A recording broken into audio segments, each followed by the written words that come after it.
indemnify through the federal government all police officers and law enforcement officials throughout the United States from being destroyed by the radical left for taking strong actions against crime.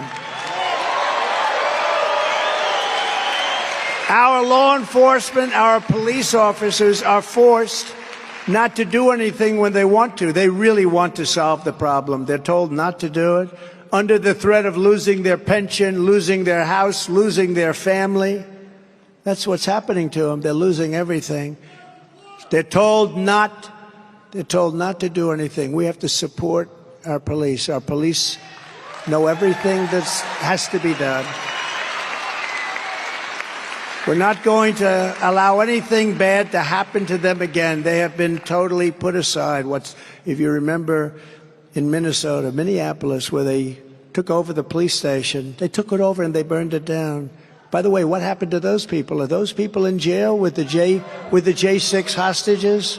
What happened to those people, come to think of it? They're not in jail with the J6 hostages. I don't call them prisoners, I call them hostages. They're hostages.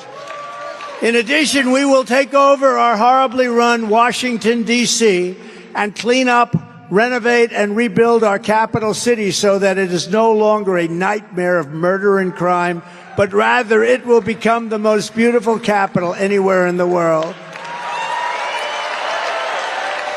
Our parks will be cleaned, all tents and graffiti will be removed, slum areas will be removed and rebuilt to the highest level of elegance and strength. And in addition to our capital, we're going to rebuild our cities into beacons of hope, safety, and beauty better than they have ever been before. We're going to rebuild our cities.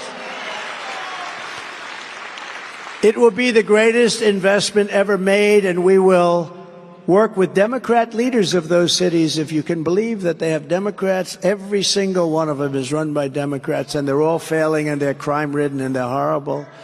But all of these failing places, to make sure that this rebuilding will be a lasting and compassionate one. It's going to be.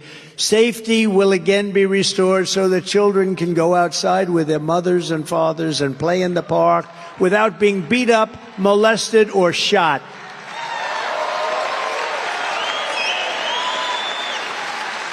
Students will be able to walk to school in peace without worrying about death. Crime rates will plummet and people will no longer move. Look, they're moving out of the cities. They're going to move back into the cities. We want that to happen. Right now, they're moving out of the cities because they're crime-infested havens of hate.